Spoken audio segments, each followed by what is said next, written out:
வணக்கம்.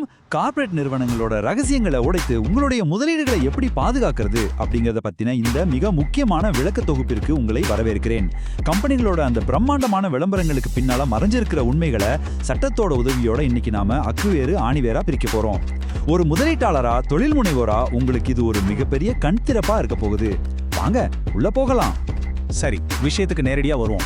வெளியில இருந்து பார்க்கும்போது சில கம்பெனிகள் ரொம்பவே பிரம்மாண்டமா தெரியும். தினமும் டிவியில விளம்பரம் வரும், ஆயிரக்கணக்கான வேலை வாய்ப்புகளை உருவாக்குறதா செய்திகள் வரும். இதையெல்லாம் பார்த்து நாமளும் நம்பி பணத்தை முதலீடு செய்வோம். ஆனா திடீர்னு ஒரு நாள் காலையில அந்த கம்பெனி பல ஆயிரம் கோடி நஷ்டத்துல திவாலாயிடுச்சுன்னு நியூஸ் வரும்.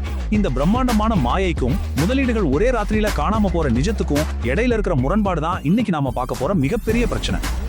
இந்த நிலைமையில உங்களுக்குள்ள ஒரு முக்கியமான கேள்வி கண்டிப்பா எழலாம். இவ்வளோ பெரிய கம்பெனிகள் அவங்களோட லாபத்தையும் அந்த மாபெரும் நஷ்டத்தையும் எப்படி மிக சாதாரணமா பொதுமக்களுக்கிட்டே இருந்து மறைக்கிறாங்க? உள்ளே நடக்கிற கணக்கு வழக்குகள் எப்படி நமக்கு தெரியாமலே போகுது? அந்த ரகசிய அறைகள்ல என்னதான் நடக்குது? இன்னைக்கு நம்ம பார்க்க போற அந்த 5 முக்கிய பகுதிகள்: வெற்றியின் மாயை, மோசடியின் இருட்டறை, வெளிப்படைத்தன்மை அப்படிங்கிற ஆயுதம், இயக்குனர்கள் குழுவின் ரிப்போர்ட் கார்டு, அப்புறம் அபராதங்கள் மற்றும் கார்ப்பரேட் அதிகாரம்.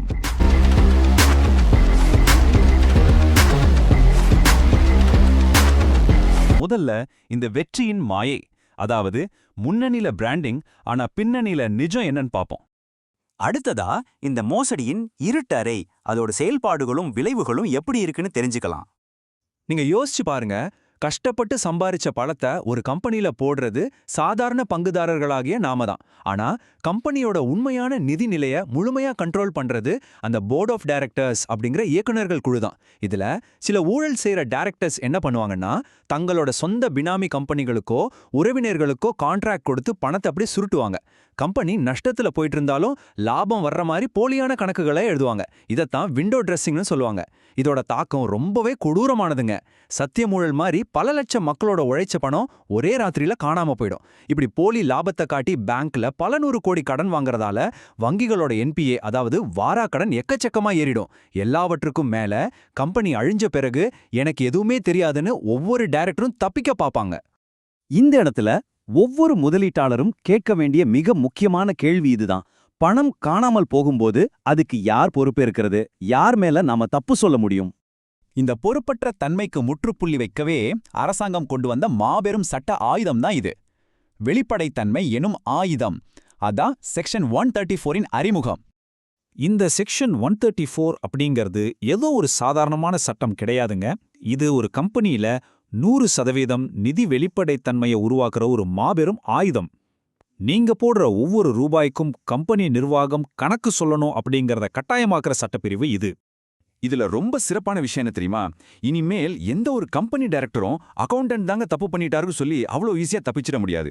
ஏன்னா கம்பெனியோட நிதிநிலை அறிக்கை ஆடிட்டர் கிட்ட போறதுக்கு முன்னாடியே கம்பெனியோட சேர்பர்சன், 2 இயக்குனர்கள், அதாவது ஒரு மேனேஜிங் டைரக்டரோட சேர்த்து, அப்புறம் சிஇஓ, சிஎஃப்ஓ மற்றும் கம்பெனி செக்ரட்டரின்னு இவங்க எல்லாரும் கட்டாயமா அதுல கையெழுத்து போடணும்னு சட்டம் ஒரு மிக பலமான படிநிலையை உருவாக்கியிருக்கு.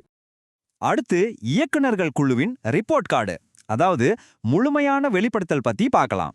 சட்டப்பூர்வமா கம்பெனிகள் உங்ககிட்ட கட்டாயம் சொல்ல வேண்டிய விஷயங்கள் என்னென்னு பாத்தீங்கன்னா, கம்பெனி சமூக நலனுக்காக, அதாவது சிஎஸ்ஆருக்கு எவ்வளவு செலவு பண்ணிருக்காங்க, தங்களோட சொந்த உறவினர்களுக்கு எவ்வளவு கான்ட்ராக்ட் கொடுத்திருக்காங்க, யார்கிட்ட எல்லாம் கடன் வாங்கியிருக்காங்க, யாருக்கெல்லாம் கடன் கொடுத்திருக்காங்க. இதையெல்லாம் விட முக்கியமா ஆடிட்டர் ஏதாவது ஒரு தப்ப சுட்டி காட்டியிருந்தா அதுக்கான விளக்கத்தை டைரக்டர்ஸ் கட்டாயம் கொடுக்கணும். இது முதலீட்டாளர்களாகிய உங்களுக்கு கிடைக்கிற மிகப்பெரிய உரிமை. இதுல ரொம்ப முக்கியமான விஷயம் என்னன்னா, செக்ஷன் 134(5)க்கு கீழே வர்ற இந்த டைரக்டர்ஸ் ரெஸ்பான்சிபிலிட்டி ஸ்டேட்மெண்ட், அதாவது டிஆர்எஸ் அப்படிங்கிறது ஏதோ ஒரு சாதாரண அறிக்கை இல்லைங்க. இது டைரக்டர்ஸ் எழுத்துப்பூர்வமா செய்யற ஒரு சத்திய பிரமாணம். நாங்க எந்த மோசடியும் செய்யல, சரியான அக்கவுண்டிங் விதிமுறைகளை தான் பின்பற்றணும்னு அவங்க உறுதிப்பட கூறணும். இதுல அவங்க பொய் சொல்றது கண்டுபிடிக்கப்பட்டா டைரக்டர்ஸ் நேரடியாகவே குற்றவாளிகள் ஆவாங்க. கடைசியா அபராதங்கள் மற்றும் கார்ப்பரேட் அதிகாரம். சட்டத்தோட இரும்பு கரம் எப்படி வேலை செய்யுதுன்னு பாப்போம். ஒருவேளை இந்த செக்ஷன் 134 கடைபிடிக்கலன்னா என்ன ஆகும்? முதல்ல அந்த கம்பெனிக்கு நேரடியாக 3 லட்சம் ரூபாய் அபராதம் விதிக்கப்படும். சட்டத்தை மதிக்காததுக்காக கம்பெனி செலுத்துற முதல் விலை இதுதான். அபராதம் கம்பெனிக்கு மட்டும்தானான்னு கேட்டா கிடையாது. இந்த தவறுக்கு காரணமான ஆபீசர்ஸ் இன் டிஃபால்ட் அப்படின்னு சொல்லப்படுற சம்பந்தப்பட்ட அதிகாரிகளுக்கும் ஒவ்வொருத்தருக்கும் தனிப்பட்ட முறையில 50,000 ரூபாய் அபராதம் விதிக்கப்படும். இதை விட மிக மோசமான ஒரு தண்டனையும் இருக்குங்க. தவறான கணக்கை காட்டி மோசடி செஞ்சது செக்ஷன் 447க்கு கீழே நிறுவனமானால் அந்த இயக்குனர்களுக்கு 10 வருஷம் வரைக்கும் ஜெயில் தண்டனை கிடைக்கும். சட்டத்தோட இந்த அதிரடி தண்டனை தான் முதலீட்டாளர்களோட பணத்துக்கு ஒரு மிகப்பெரிய அரணா செயல்படுது. ஒரு சிறந்த பிசினஸ் அப்படிங்கிறது லாப சம்பாதிக்கிறது மட்டும் இல்லைங்க, அதை எவ்வளோ நேர்மையாகவும் வெளிப்படையாகவும் நம்ம பங்குதாரர்களுக்கு காட்டுறோம் அப்படிங்கிறதுல தான் இருக்கு.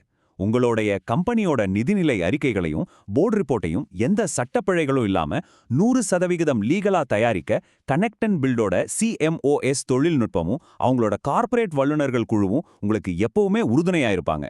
புத்திசாலித்தனமா பிசினஸ் பண்ணுங்க, முழுமையான வெளிப்படைத்தன்மையை பராமரிங்க. இந்த விளக்க தொகுப்பை நிறைவு செய்யறதுக்கு முன்னாடி உங்களுக்கான ஒரு சின்ன கேள்வி. கம்பெனியோட கணக்குகள் மோசடியின்றி இருக்குன்னு இயக்குனர்கள் எழுத்துப்பூர்வமா அளிக்கும் வாக்குமூலத்தோட பேர் என்ன? கெஸ் பண்ணிட்டீங்களா? ஆமாங்க, விடை option B, directors responsibility statement எனப்படும் DRS தான் அது. இனிமேல் நீங்க முதலீடு செஞ்சிருக்க கம்பெனியோட போர்டு ரிப்போர்ட்டை எடுத்து பாப்பீங்க தானே? விழிப்புணர்வு தாங்க நம்ம முதல் மூலதனம். இந்த முக்கியமான சட்ட விளக்கங்களை மற்ற முதலீட்டாளர்கள், தொழில் முனைவர்கள் கூடவும் ஷேர் பண்ணுங்க. மறுபடியும் இது போன்ற இன்னொரு பயனுள்ள விளக்க தொகுப்புல சந்திப்போம். நன்றி.